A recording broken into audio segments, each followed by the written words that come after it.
Welcome to the Ghostly Gallery podcast, a place where we explore the world of horror in film, television, books, and in popular culture.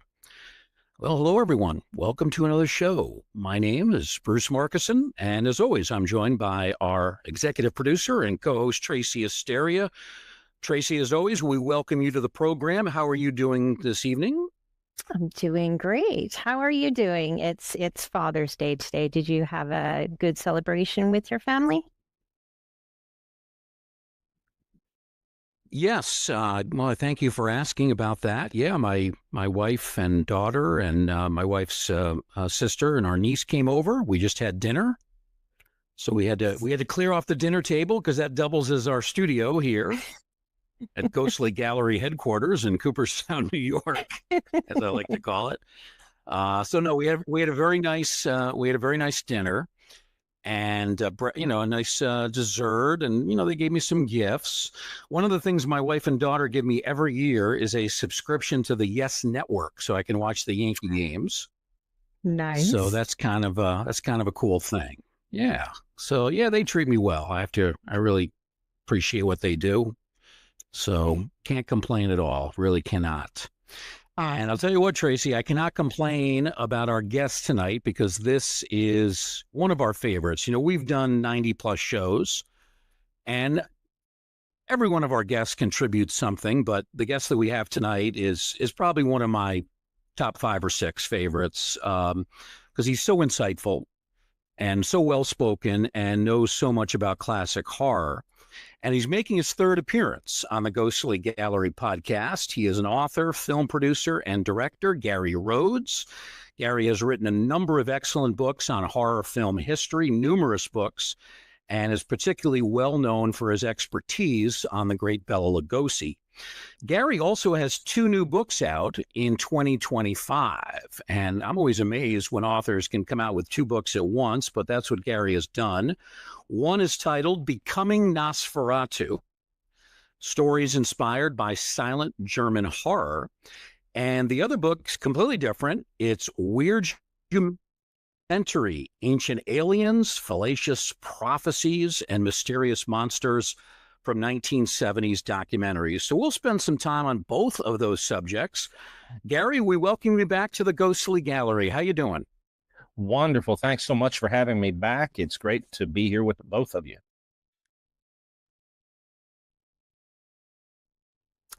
Well, we always appreciate having you on. It's always entertaining. It's always enlightening. We're going to start, Gary, with one of your books, a book that you were one of the primary editors, Becoming Nosferatu. You and an editor, Matthew Sorrento, worked on this together, and it features a number of stories influenced by Nosferatu and other German horror films. Here's a review written about your book. It's from a guy named Mark Redfield. He is writer and director of The Death of Poe. And here is what Mark said about the book you and Matthew put together. An entertainingly eclectic and often electric collection of short fiction and poems that reflect the German film industry, its makers, and celluloid fantasy characters between the horrors of world wars.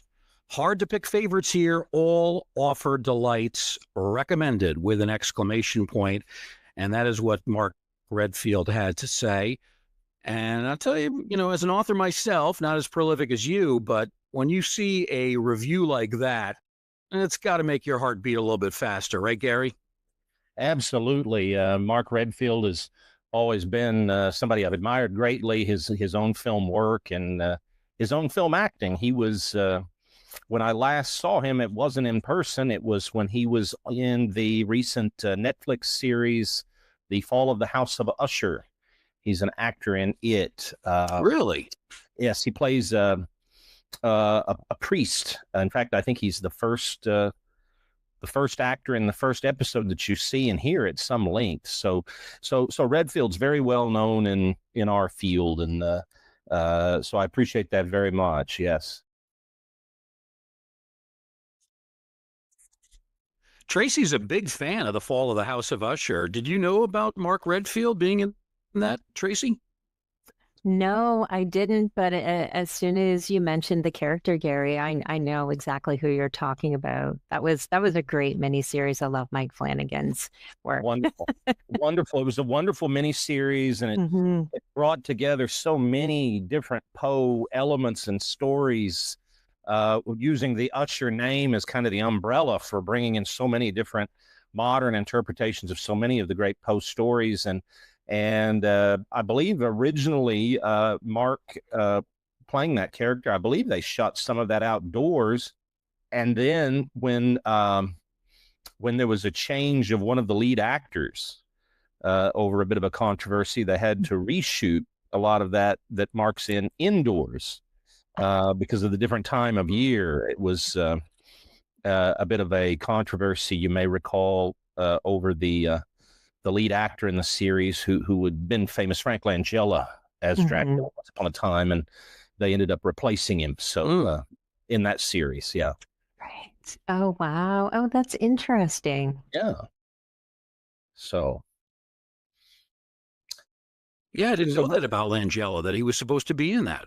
That's really Hmm. interesting. they had actually shot some or all of his footage, and there was a bit of a I don't recall the details enough to say anything more than vaguely that there was a bit of a Me Too situation on set with Langella and one or more of the actresses. I don't recall the details, but he ended up becoming replaced with a younger actor, relatively speaking, younger actor playing the head of the Usher family as a result. Wow. Did not know about that. Very interesting. Yeah. Gary, let's talk about your book. Was this motivated primarily by the fact that the blockbuster hit film Nosferatu was coming out last December? Or was this something that you and Matthew Sorrento had been planning for a long time? How did that come about? Well, I think it's both, because Robert Eggers had been thinking about his remake of Nosferatu and had announced it for a long time before he was able to film it, before it got released. Matthew was the primary editor here, the primary force behind it. Matthew Sorrento, if your listeners aren't completely familiar with him, he's the editor of Film International magazine, which is one of the oldest ongoing and most prestigious, I think, in the world for cinema. And Mark was very excited about the idea. He got me excited about the idea. I think a lot of us have been not only always excited about Nosferatu, but our interest became at a fever pitch by the time of 2022 because of the centenary, of the film. And but as we proceeded, what we ended up doing was not just collecting stories and poems that were related to Nosferatu, but some of the other German silent horror films of the 20s, the Weimar Republic period, of course, Weimar cinema. There was so much wonderful, what at least in retrospect we would call horror and fantasy films. So yes, this was motivated in part by the centenary, by in part by the Coming Eggers film, at least coming as it was when we worked on the book. But I think also our shared lifelong loves for Weimar cinema in general, because a lot of us had fun. I remember speaking at an event in 2020 celebrating the 100th of the Cabinet of Dr. Caligari. So Weimar cinema, just it keeps coming back, not just with Orlok, although he obviously has the biggest bite of the group, but there's a lot of these other wonderful films of the period, and there's stories in our book that interact with, dialogue, celebrate some of the other characters of the period. The Golem, for example, would be one. Oh, wow. Oh, interesting.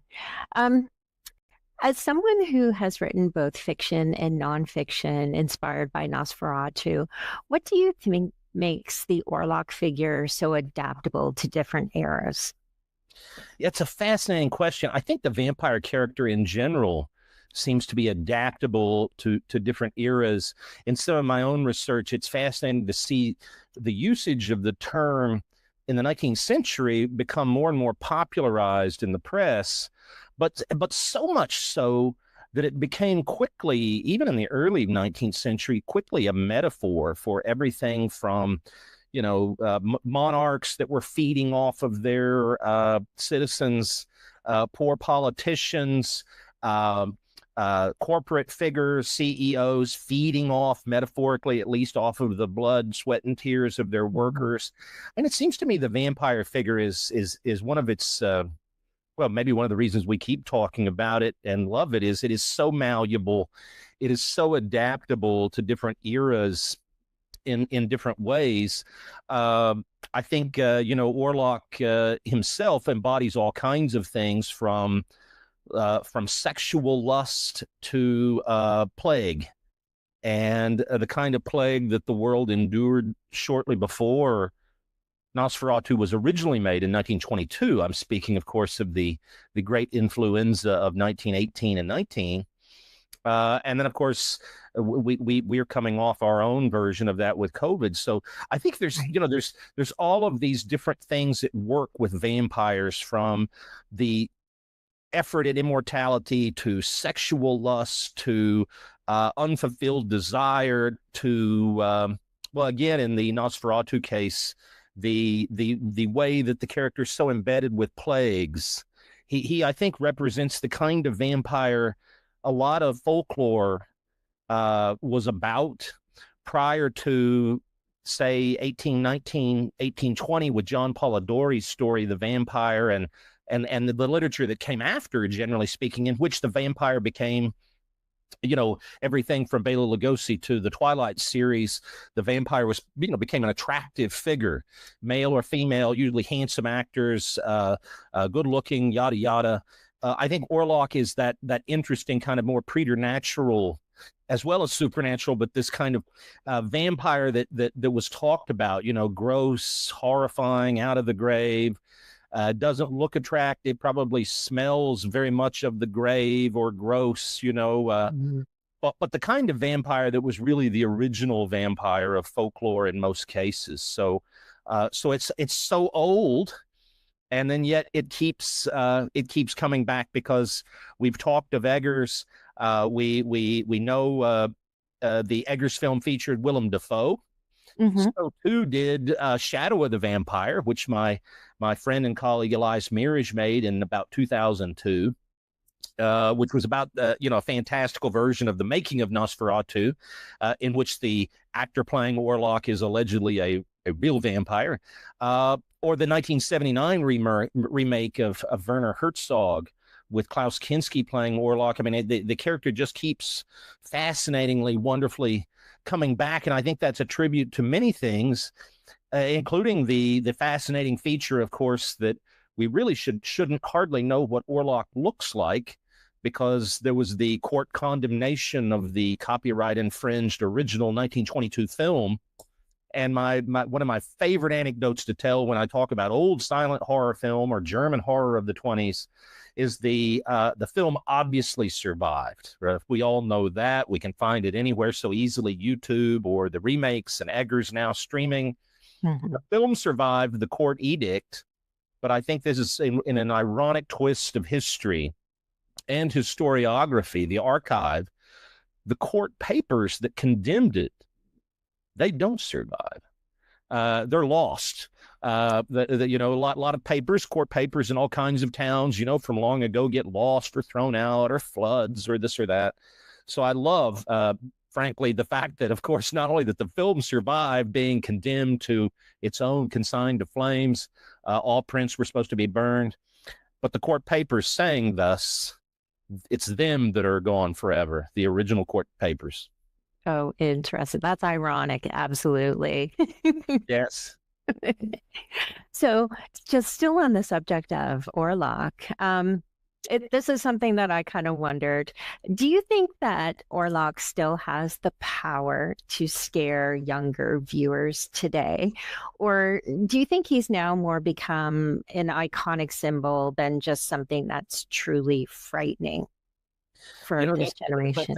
That's a deeply fascinating question, and I think sometimes the best questions are better than the answers that are given to them, including in this case. Because what I would like to say, whether it's Orlok or even the Orlok imitators, say the 1970s Salem Lot vampire that looks so much like Orlok.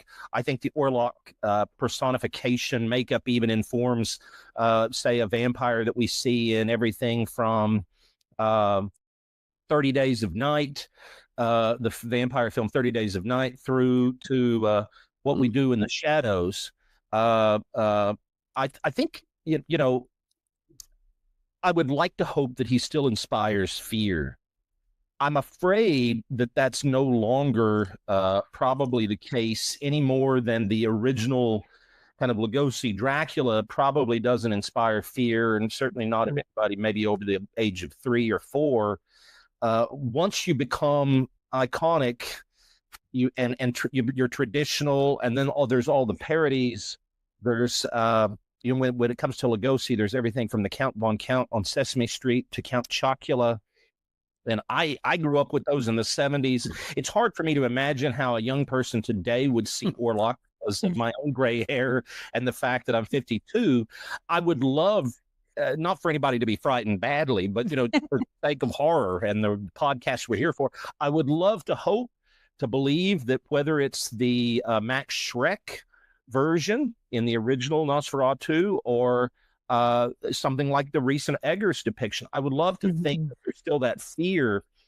I think instead there's maybe more of this kind of allure of horror and attraction to horror that's there with some of these characters more than actually being frightened, you know, by them. Kind of the way maybe that you know, the poet Baudelaire talked in horror terms in the 19th century through his poetry, you know, that the kind of engagement with what once upon a time was called melancholia or sadness, or the graveyard poets of the 18th century, you know, that these things are fascinating deeply. I doubt Nosferatu scares anybody anymore, to my regret, but I think he continues to fascinate us, and he certainly does me, because it's never going to end for me. I saw a picture of Shrek as Orlok when I was maybe 4 or 5 years old in a book, a children's book on horror films, and opened it up, and that was one of the pictures.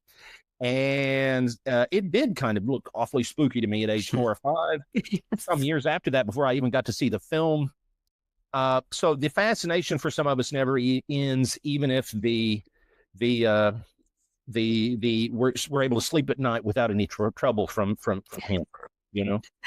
No, exactly. I know. I find that version of vampires truly frightening. Some of the other ones, like you mentioned, are more romanticized today. But I remember seeing a picture of Count Orlok when I was a small child, and I think I was terrified for life. Yeah. No, and this is something we have in common. I don't know if seeing something like that to a, you know, 3, 4, 5, 6-year-old now, it's such a different world trying to figure out what scares people, what doesn't, what a youngster today might be. I saw a little child once a few years ago at a film museum who seemed entranced by images of Chaplin on the screen. And I was entranced by seeing the little kid be entranced by Chaplin.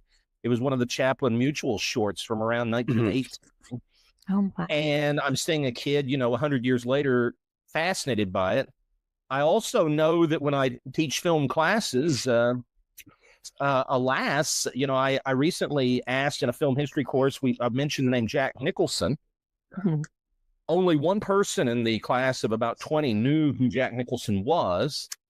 Only about 1 out of 20, and that person mistakenly believed he was a golfer. Oh, so, no. I'm getting to a point where it's harder for me to determine what is of interest to young people. Maybe it's because each day I'm older, you know. Oh, no, I feel, yeah. Oh, wow. That really surprises me. Yeah. Well, yeah. So I at one university of mine, we held a 25th anniversary event for a film, a fascinating film, and it was the Blair Witch Project, and it was hard to believe it was at that point 25 years old. So you know, it's you know, time moves on too quickly for it. Yes, exactly. Yeah. Wow. Confusing Jack Nicholson with Jack Nicholas. That's amazing. That was That that really was the best. is. That was the best I got. Even Gary, I'm curious, in putting this book together. Say that again, Gary. no, please go right on ahead. Yeah. Yeah. Yeah. It is funny how our sense of history is very different from different generations, and I'm older than you are. I'm curious, Gary, about putting this compilation of stories together. Did you solicit particular authors that you wanted to write? Did they come to you? Was it a little bit of both? Tell us a little bit about that process. Oh, it was almost entirely us soliciting individual authors. Sometimes people put together collections, and this is a wonderful approach. The following, it's not one we used, but they'll put out an open call, like, we're going to do a book on X. Let's take submissions and then judge them and finals down to the entries. Instead, Matthew and I jointly, our love of all of this meant that we both have lifetimes of getting to know different writers, people creative and otherwise around the world interested in these matters. So we specifically went to a lot of writers whose work we loved, that we'd want to be. I think one of the great things somebody told me once is if you want to think of a book to write, make sure it's one you'd want yourself to read if you were the reader. And so we went to people Stephen R. Bissett, for example, is a longtime hero of mine. I think probably everybody listening to this show would know his work, not only with comics, but with film and Swamp Thing and so forth. So we went to particular people. Robert Guffey, one of my favorite American authors of today, best known, I suppose, for his book Camelio, which I think is now being translated into even more languages and yada yada. And so we went to particular people, yes, to think, gosh, we'd love for you to write about Nosferatu. What ended up happening is, you go to somebody and you say, well, we'd love for you to write about this or a topic. And they say, well, we'd love to write something. But then part of the time they can say, well, instead of Nosferatu, I'd much rather write about Caligari or the Golem or some of even the more obscure films of the Weimar Republic. We have a tremendous short story about the character Alron, who starts as a 1911 novel. The title character is Alron, who is fascinating character, becomes a film in 1918, again in 1920, 1928. There's even a 1950s version. Brigitte Helm, the robotrix from Metropolis, the false Maria and the real Maria of Metropolis, played Alron once. The character, the semen of a hanged man is artificially injected into a prostitute. The progeny, in a riff off of Frankenstein, the progeny is the title character Alron, who is an unfeeling, uncaring creature, a kind of homunculus, not unlike a Frankenstein monster. And so this bizarre character became a popular novel and then started becoming a popular subject in German silent films. So we've got, in other words, some engagement with some of the lesser known monsters of the Weimar period, which itself is an endlessly fascinating period. I think anybody that knows the musical Cabaret at least has a bit of a glimpse into the wild post-World War I era of Germany, of a kind of a modern Babylon that, among other things, produces all of these wonderfully horrifying films. Yeah. Another familiar name on your list of authors, Rob White. You got him to write for the book. Extremely excited about that because, some of these authors are quite well known and quite not only incredible authors, but well known, very busy. And it's wonderful to hear them sometimes say that, that despite whatever very busy schedule, the deadlines they're on, that they so love Nosferatu, that they so love Weimar cinema. I think and how can you not, right? The Weimar period is where we start getting all of the kind of the low key lighting, the shadows, not just the monsters, but even kind of the look of what becomes the 1930s horror film in America, the 1940s film noir. And so it's great when these people like White are as excited as we are about these stories. We have Argyle Goolsby, right, contributing a story, who's one of the main goth rock musicians. There with, I think one of the times I called him about the story on the phone, he said something along the lines of, it's great to hear from you, but I'm very busy because Rob Zombie's stopping by in a couple of minutes. Argyle's band was Blitz Kid. His band was Blitz Kid. Now he's usually performing under his own name with that kind of goth rock, horror rock movement that we associate, with everybody, I suppose, from Bauhaus to the Misfits and other bands, that influenced. And so yeah, to get these people involved who have such a lifelong love. Argyle has, among other things, composed a full-length score to the original Nosferatu that I think is the best score out there. In fact, so much so, if you get his score on DVD, one of its other big fans is the person who introduces it on camera on the DVD, and that's Mark Hamill of Star Wars fame. Argyle's the composer of a score to Nosferatu. Then he ends up writing a short story, about it. So getting these friends involved, these great talents to kind of circle the wagons around Weimar cinema, it's like having a great party. In this case, a party not about a birthday or some other holiday, but celebrating Weimar cinema, especially Orlok. Yeah. Now, Gary, you wrote for the book as well. Tell us about your story, which comes at the very end of the compilation. I may be mispronouncing this, so feel free to correct me, but I believe it's called Totenkopf. Yes, Totenkopf, which is a German term for death's head, if we were to translate it into English. Mine, not unlike a couple of the other stories, including Stephen Bissett's, mine has its roots in nonfiction. Some handful of years ago, F.W. Murnau's grave was disturbed. We're talking, of course, of the director of the original Nosferatu, 1922. He came to America, but he dies young, but he is interred in Germany, his home country. A handful of years ago, his grave was disturbed. The grave robbers, I say that plural, we don't know who it was, one or more. It's never been, nobody's ever been charged with the crime, nor has Murnau's skull been recovered, because the grave robbers stole his skull. And so that is in fact a true story. And while his grave was obviously, of course, resealed to prevent further desecration, his skull remains not recovered. My story, I've written a few stories, and I'm about to have a novel released surrounding a fictitious Hollywood detective, a noir type detective, who's called in to solve movie crimes. And so my forthcoming novel, it's a novella, is called Missing Hollywood.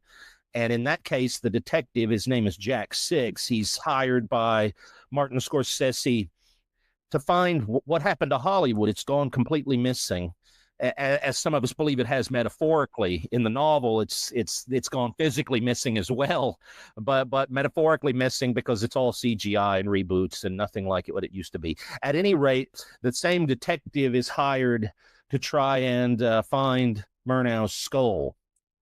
So it's riffing off of the real life crime in a kind of a pulp noir style, Dashiell Hammett, Raymond Chandler, that type of way.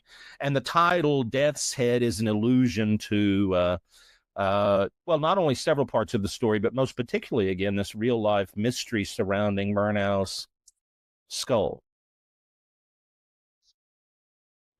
Gary, when did this happen? When was the skull actually stolen? I was afraid you were going to ask me that, because if you want to ask me about anything that happened before the year 2000, I normally can remember every, even things long before my lifetime. What year did each version of the Golem come out? I can tell you, 1914 or 20 or this. More recent things I tend to forget.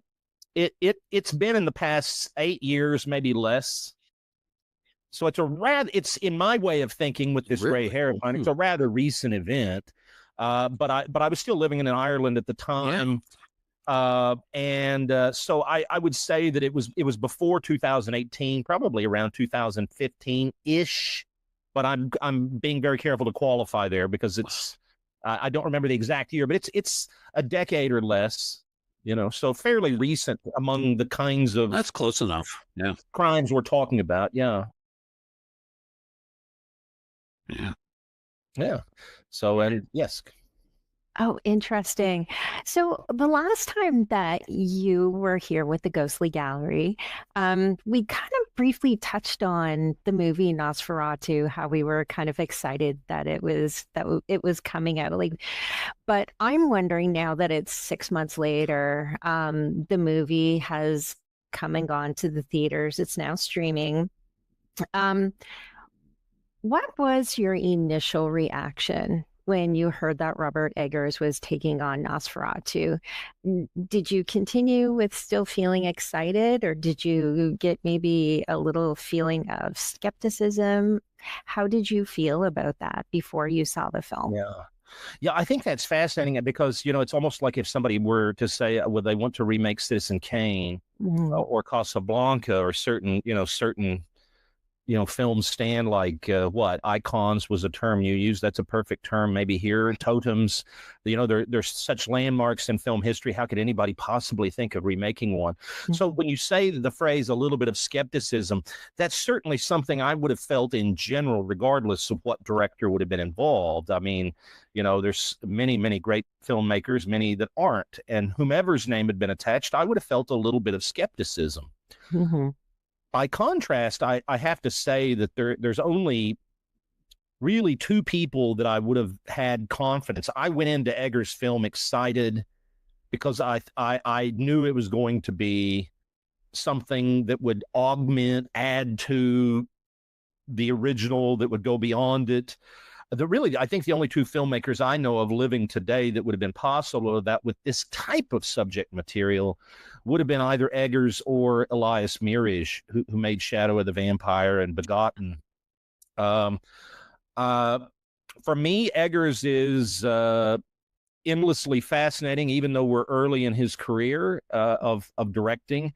I think his, particularly with films like The Witch and The Lighthouse, this ability, and to some large degree, The Northman, this ability to so readily become part of an earlier era with the exacting colonial dialogue of The Witch, for example.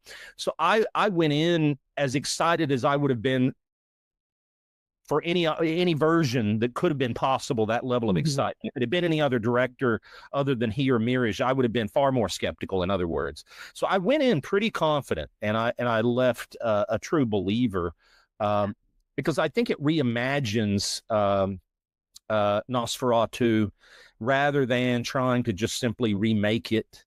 I don't write film reviews, generally speaking, because in other words, these kinds of newspaper style 3 out of 4 stars, thumbs up, down, because I usually find them, particularly in today's world, ill-informed and facile, and often just outright wrong in basic facts they report about a given film. But I got it was actually Matthew Sorrento that talked me into writing the review of Nosferatu for Film International, and you can find it online. And I did say, what I really want to do, and this remains true, is I want to review Nosferatu, not meaning a critical response, but I want to literally review it, meaning watch it again, because I think it is out of that mythology but it doesn't try to be a simple remake or a recreation. It doesn't try to be a silent film. In fact, I think sound is one of the things it works with most expertly, which is one of the ways that it kind of extends and builds on the past. And I think Orlok's not only the dialogue throughout the film and the use of sound, the score is beautiful and haunting, but I think even the dialect that Orlok has, his speaking voice, the very tone and delivery, absolutely fascinating. I think it's a different kind of Orlok in some respects. I think he seems even more feral and animal-like, including even this coat he wears, which is very much kind of has this kind of bearskin look at times. I think he's even more the relationship between he and Ellen, I think, is fleshed out in a fascinating way. One of the problems some of us have, and this is a problem we live with. I have my own problems and I have to live with myself. I think there's problems with Bram Stoker's Dracula, and I want always to live with it too, because I love it so much. But the one little problem, and it's so pronounced, I think, in Murnau's version, is, okay, I'm Dracula or I'm Orlok. I'm going to buy some property. Maybe if I'm trying to keep my vampirism secret, I shouldn't necessarily try to bite the realtor's fiance, wife, the person who lives right across the street, right? This is one thing that, I mean, your wife, she has such a lovely neck. We'll recall the great intertitle in the original Nosferatu when Orlok sees Ellen, her name, of course, in Nosferatu, a character. And it's kind of like, okay, well, yeah, he does leave Hutter behind, presumably to his death, but nevertheless, it's the same. It's the real estate person's paramour. Maybe I should go with for any number of other hundreds of people or thousands that might be available to bite. I think one of the fascinating things that Eggers does, and I think it's extremely powerful, is to build up the relationship of Nosferatu and Ellen, Orlok and Ellen, in a way that it makes more sense that he's got some actual feeling for her. And some of the lust more clearly, the outright lust more clearly displaced onto, as it was to some degree in the 22 version, onto Hutter, the male character. And there's even this, I think it's one of the things I write about in my quote review. One of the things I think that works best in the film is there is this parallel editing of Orlok and his clearly physical and I think for Ellen even beyond physical interests, but between Orlok, Hutter, and Ellen, and it almost becomes, though they're in different locations, almost a kind of cinematic menage a trois just by virtue of the virtuosity parallel editing. It's so I'm going on too long with my answer, but that alone the answer that I want to keep talking about it. That I'm extremely excited about the film in a way that, normally when we hear remakes, those big film buffs in us think, oh, maybe I'm worried. Maybe I should be very worried. But no, I think it's a different film. It deserves to stand on its own merits. It's in dialogue with the original, but neither need make us feel that the other is better or worse. Neither of us, I don't think any of us have to do what so many people did in around Christmas time, which hardly seemed the gift giving of Christmas season. To it was almost like, well, I like this one, so I must hate the other one, or I like this one better, so I must attack the other. I think there's certainly more than enough room in my heart and histories for both. Oh, yeah. No, I thought it was an excellent movie. I'm just curious, what did you think of the casting of Bill Skarsgård as Orlok? Did you like his portrayal? I absolutely loved his portrayal. I think seeing him in, as Pennywise was I see Pennywise there. I never can escape him. Right behind you, of course. They keep hawing and spacing as Orlok and Pennywise right there. I think Skarsgård was a fascinating choice. I think I think his acting in as Orlok and as Pennywise strikes me very similar to the way that Eggers works as a director, with actors, I guess, method acting, even if it's not the actual method, but just that that almost chameleon-like ability to become, very few actors I think can do this. Daniel Day-Lewis, Gary Oldman, there's some that, like where you barely know it's the same person because they're so completely changed, and not just by makeup, but by everything, their movements, their emotions, their inflections of voice. I think if anything, he appears to me to be a more physically weak, slightly more emaciated looking vampire than Max Schreck's, which is fascinating. But I thought he was absolutely outrageously good. I loved the voice he affects, the dialect, the rhythms and cadence of his kind of Eastern European voice, and I just. I mean, he's mentioned he wants to play the Joker, which makes me, I think I'm weary of so many Joker films. Makes me excited to see Joker again if it would be Bill Skarsgård, because he does seem to have that wonderful ability to just truly, like we might think of Lon Chaney Once Upon a Time, Man of a Thousand Faces, that kind of ability. Oh, that's interesting. I didn't know about his interest for the Joker. I'll have to keep my eyes on that one. Yeah. Oh, that's cool. Thank you. Yeah. Gary, I too am a big fan of the film. I absolutely loved it. I thought it should have been nominated for Best Picture. I was very disappointed that it was not. Were you surprised that it was left out of? It got some Oscar consideration in lesser categories, but were you surprised that it was not nominated for Best Film?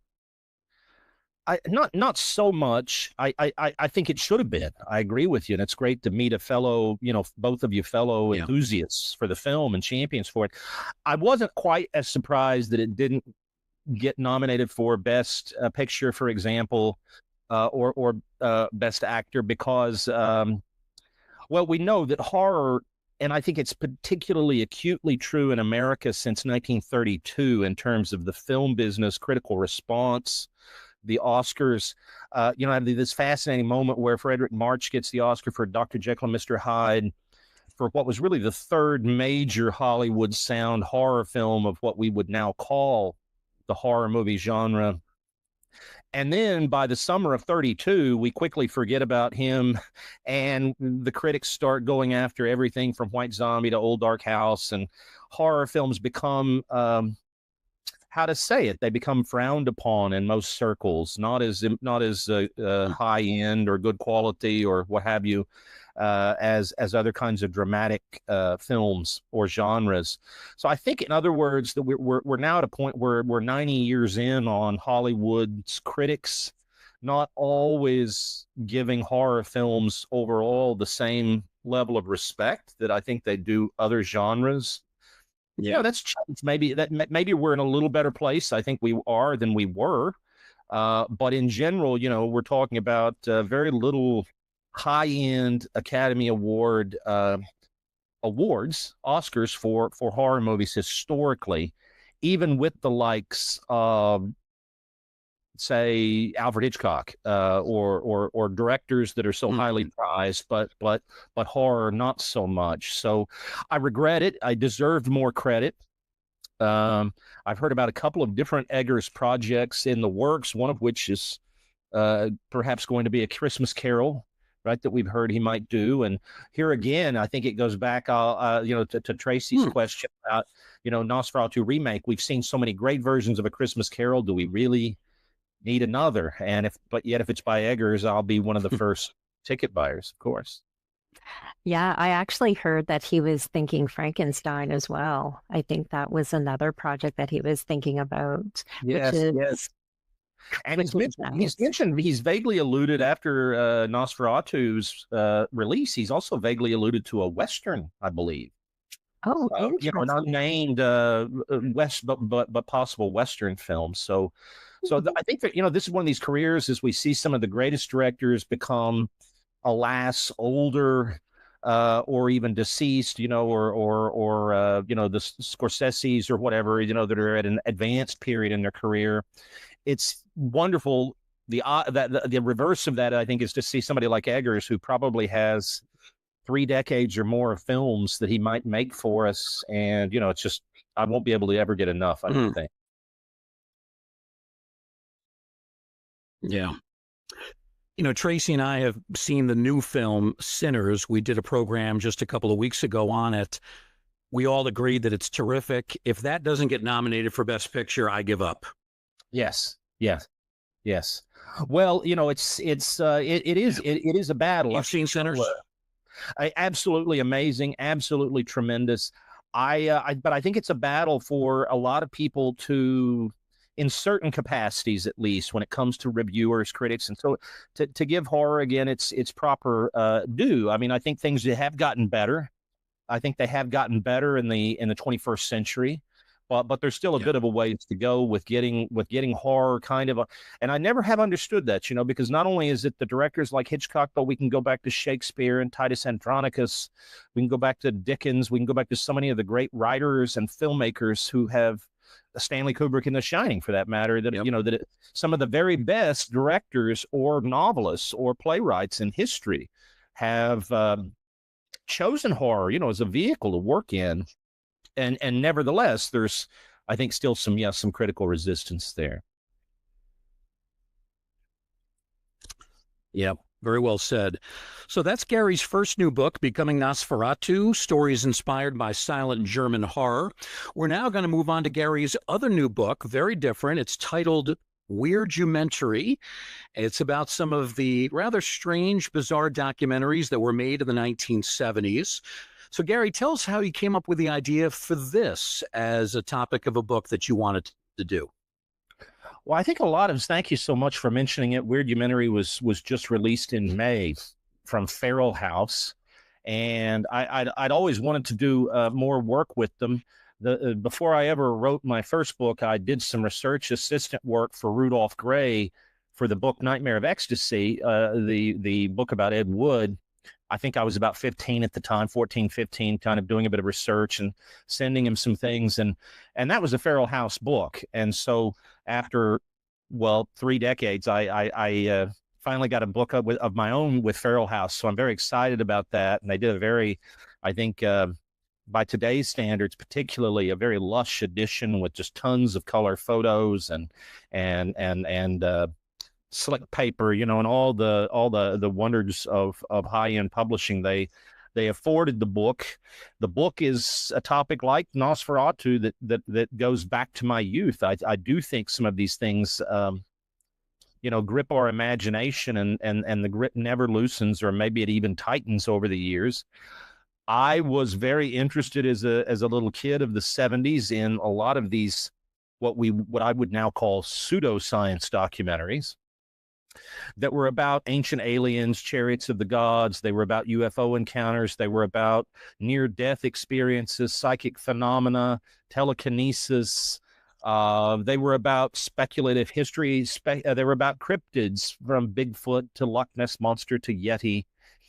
And these things, of course, populate television, YouTube, streaming channels constantly now. You know, these characters, and even some more that have been added to the group, the Chupacabra, or some that weren't talked about in the 70s. But I think what was special about the era I'm discussing, some of these topics had made it to an occasional documentary before the period I look at in earnest. But in general, I'm looking at the years 1970 to 1981. And the incredible thing about that period is, these films were documentary films often getting theatrical releases, which is rare for documentaries of any kind during any point in film history since the Nickelodeon era, particularly if they're feature length rather than, say, a newsreel of the old days, you know, a short subject. And Chariots of the Gods, many others get theatrical releases. From Chariots of the Gods, the film version is released in 1970. It may be of interest or curiosity to note that it was actually nominated for Best Documentary in the 1971 Academy Award. The period I'm talking about, where a lot of these films, not all, some were made for television, but a lot of these films got theatrical releases, quite a number of them, and they last really through about 1981 with a film called The Man Who Saw Tomorrow, featuring Orson Welles. It was a documentary about Nostradamus. It was released by no less than Warner Brothers. And so this is a period of time where, well, it was for me, it was a little kid, so it was fascination with these subjects. I think for American culture in general, it was a period where there were everything from academics exploring parapsychology to Uri Geller bending spoons on television shows, Merv Griffin or what have you, to a kind of an interest in alternative religions, the occult, New Age philosophies. I mean, really coming out of the 1960s. You know, I mean, it's fascinating to me that in 1968, the year that the book Chariots of the Gods was released, Eric von Daniken's book, which has sold over 67 million copies since. It's about the idea, we all know what the idea is that ancient aliens showed up and helped humankind, you know, in different ways, maybe build the pyramids or whatnot. That same year, Stanley Kubrick's film 2001: A Space Odyssey is released. Fiction film, certainly it does not influence von Daniken or vice versa based upon just their moments of release. But it actually suggests in the world of fiction a very similar idea for the lineage of humankind, that, you know, monoliths planted on Earth by perhaps aliens. The film is not explicit, you know, but are helping humankind along from pre-humanity, Australopithecines forward, you know. So they both kind of in different ways that same year suggested the same idea. They both come only a year after the famous Patterson-Gimlin footage of the Bigfoot, the alleged Bigfoot, where he turns and looks famously back over his shoulder or her shoulder or its shoulder or the person in the costume shoulder, as I would say it myself now. But these films, you know, these films kind of gripped our imagination then. And I think it wasn't just as little kids, you know, these things fascinate us. But I think they really cut across a culture at the time, you know. The success of not just these documentaries, but something like Kubrick's 2001. By the early 70s, the Los Angeles Times was referring to Eric von Daniken as something of a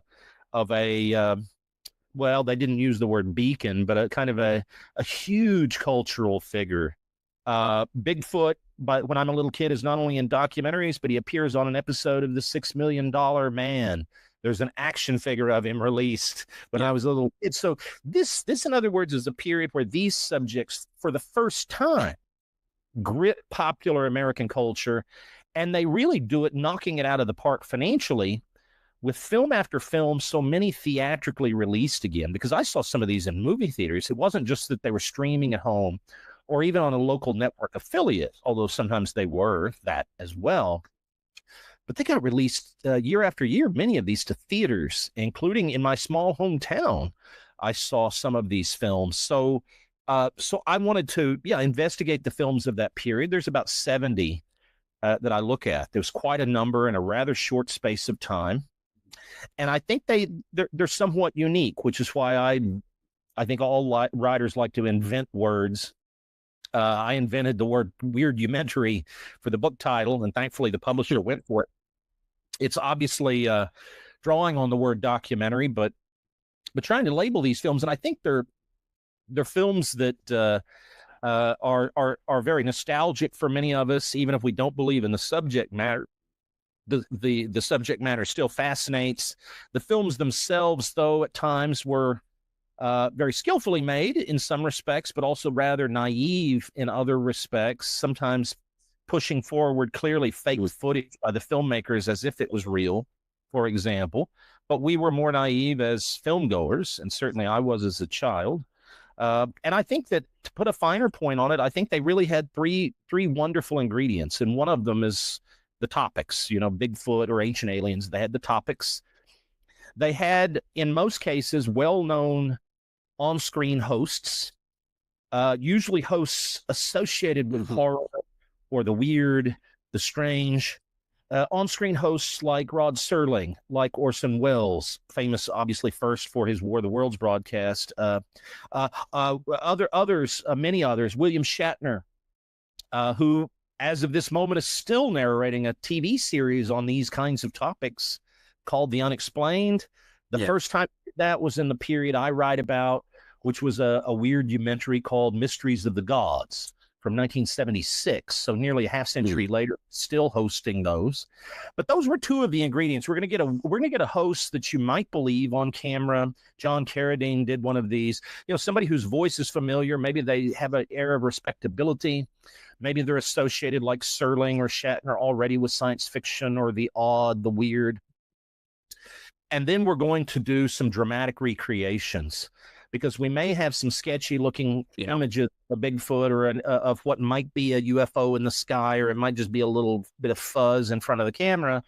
But we're going to do some recreations. And in most cases, these were very cheaply done recreations, usually with some great, wonderful handheld shaky camera that was being well used by filmmakers long before the Blair Witch Project to try and look more real, more in the moment, more scary, authentic, even nonfiction, the veneer nonfiction cinematically. So that's what the book is about. And that great era of films that were shot on film, released theatrically, many of them with the likes of Orson Welles. Gary, what's the weirdest 1970s documentary you wrote about? Well, that's wonderfully, wonderfully great as a question. And again, and some questions are better than the answers. I think the one that's still fascinating is Chariots of the Gods, because it was made quite seriously. It was nominated for an Academy Award, which is no small feat for any documentary in any point in history. It actually has, like some of the others in this era, a really great film soundtrack. That's another thing a lot of these had. Very new agey sounds, electronica, trying to sound cutting edge computer electronic type music. But there's a lot of great ones. The Legend of Boggy Creek is one that's worth noting here. Charles Pierce's film from 1972, which was about a creature in Arkansas, a monster kind of akin to Bigfoot. And he really, Pierce, is also known for horror films like The Town That Dreaded Sundown, the original. Pierce really used a lot of that shaky camera and the dramatic recreations and trying to make fictional material look real in a way that people understood then and now as real. But at the time, I think it must have been even more acute, because that kind of handheld camera was just becoming familiar to audiences as they watched, say, television news of the 1960s, news of Vietnam each night, news of riots, news of problems in the world. That becomes one kind of interesting sign cinematically of this is really what was there, maybe with natural lighting, imperfect sound, what we now would think to be mockumentary. Well, in terms of horror, Pierce does that, I think, extremely well in 1972. So that would be another one of my favorites, because that is something else that his followers picked up on and used again and again in their recreations. Very good. I haven't seen that one, Legend of Boggy Creek, but it sounds good. Good stuff from 1972. It's a bit of a cult movie, and it's well worth the time. Oh, nice. I'm just curious. I'm just going to put this out here. Bigfoot, aliens, the Bermuda Triangle, the paranormal. Do you give it any merit? Are you a believer? I would see. That's the question I never wanted to get asked because I love these films and I come at them as a film buff, as a film historian. That's one of the main things I would consider myself. Not a critic, but a historian. When it comes to the subject matter itself, I think a lot of us had that question mark in our heads in the 1970s, particularly as little children. That it's one of the things, even the dialogue of the films, the narration does so well, particularly as delivered by the likes of Shatner and Wells, is just one question after another. Asking the question becomes more important than the answer. Asking the question is almost the answer, because if I ask the question 10 times, could have aliens done this or that or the other? By the end of the film, certainly at least as a little kid, I was agreeing, probably, probably. No, I would consider myself respectful of anybody's views, generally speaking, within certain bounds, at least, avoidance of hate and so forth. But I suppose the nice word I'll give myself is a skeptic.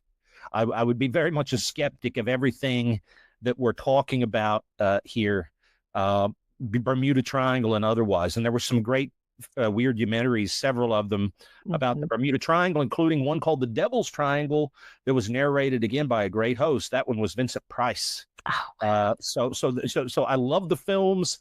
I don't believe in any of these. I would consider myself a skeptic, but I would also hope that, we would all, if evidence presents itself, I'm prepared, as we all should be, I suppose, to look at compelling evidence. I have not seen that for these subjects, but I would aspire to be open-minded.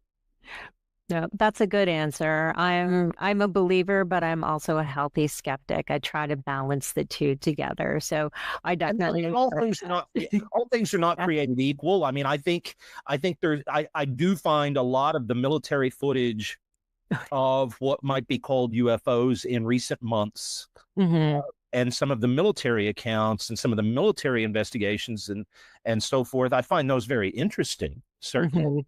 As opposed to some things like the Bermuda Triangle, which I still find the films interesting, but not necessarily the possibilities or telekinesis. If somebody bent a spoon, it's with their mind, I don't know that really helps the world. I don't believe it has happened, but if it did, I don't know that really changes much in any meaningful way, unless you can go about bending something bigger than a spoon, So anyway, there we are. Thank you, though, for the question. Awesome. Thank you. Yeah. I wonder a little bit about the Bermuda Triangle. There have been so many things that have happened there. And, I've heard about planes that have disappeared there. And I have a fear of flying to begin with. I don't like to fly. I haven't flown in decades. I would only do it if I had to do it. But there's something about the Bermuda Triangle that frightens me and makes me wonder. You seem to be a skeptic. I have to wonder just a little bit about it. I think it's absolutely wonderful to investigate these things, to wonder about them. My own feeling as an academic, because I am a university professor and have been for too long, over 25 years, more like coming up to 30, 25 anyway. I am afraid too many of my colleagues in the hard sciences are at a point where they're not willing to investigate anything outside of more limited parameters. Those kinds of parapsychologists that were getting some university support in the 1970s. It's become, I think, a little bit like Ghostbusters at the beginning. You may recall they get thrown out of their university and their funding's cut. I think too many people working in the hard sciences aren't willing to allow for possibilities, that there's some people have become too narrow-minded. So I love hearing when people say they wonder about things. I think that's the healthy part of skepticism too, is to wonder, maybe, what if. I think when it comes to the Bermuda Triangle, although there's certainly accounts that try to explain it, the Bimini Wall is rather strange. What appears to be the foundation of an ancient building under the waters of Bermuda, though often explained in more recent years as a coincidental feature, but naturally occurring feature of some of the, I guess you'd say, stone there. So I think these things, and look, they're fun. I still watch, some of these shows, the new shows. I go to some of the locations where these things happen. My new, wonderfully beautiful, tremendous wife and I are just talking earlier today about making a pilgrimage to Point Pleasant, West Virginia. I don't necessarily believe in the Mothman, but I'm fascinated enough that I sure want to go to the museum there and the town. And so that's one of our next adventures. So I think it's wonderful to wonder about these things and to keep an open mind. All I can say, I suppose, is I'm more skeptical than I was when I was a kid. because then I believed in Bigfoot and was quite worried about him. You've done your own documentaries in more recent years. Yes. Yeah. Yeah. So as you mentioned, you've done documentaries last 25, 30 years. These are more legitimate productions than some of the ones you mentioned in this book. Do you have another project along these lines in the pipeline? Well, yeah, I do have a couple, and one that I can talk about is that my publisher and I are very much in hopes and talking with different people about a documentary about the Weirdumentary book that would be, a lot of them are so nostalgic, but frankly, a lot of them can bore modern viewers short of maybe short excerpts. So to be able to show some clips and to talk about how much really they did speak to and about American culture of the time, I'm very hopeful we can do that, because I think those films, a lot of people would be fascinated by them, but they're probably better digested in today's world in brief excerpts than watching the full length. Some of them in particular and can be a little hard for modern audiences to watch, maybe, or they might find them a little dull after so many minutes of cheap recreation footage. So that's one, that I'm very excited about. Very good, very good. The two new books from Gary Rhodes are Becoming Nosferatu, Stories Inspired by Silent German Horror, and the one we've been talking about these last few minutes, Weirdumentary, Ancient Aliens, Fallacious Prophecies, and Mysterious Monsters from 1970s Documentaries. Gary, what's the best way for people to get the books? Amazon or go to your website? What do you prefer? Well, thanks very much. Well, certainly these can all be bought at Amazon. They can be bought from the publishers, which are Bear Manor Media for the Nosferatu book, and our lovely, wonderful friends at Feral House for Weirdumentary. And if there is a nearby independent bookstore, even if it's a buck or two more, let's support those as well. Even if they're not on the shelf, those books, they can certainly order them in for us. Yeah. Yes, that's always a good suggestion. Our guest has been Gary Rhodes, terrific author, also a film producer, director. He has done it all, novelist as well. We appreciate his thoughts on his two new books and also his thoughts on the still relatively new film, Nosferatu. Gary, as always, we appreciate it. Thank you very much. Thanks so very kindly for having me. Always great to be here with both of you. Our thanks to Gary Rhodes. Of course, thanks to my producer and co-host Tracy Asteria. We thank her as well. We thank all of you for listening to this experience that we call the Museum of the Macabre. And we hope you'll join us next time right here in the Ghostly Gallery.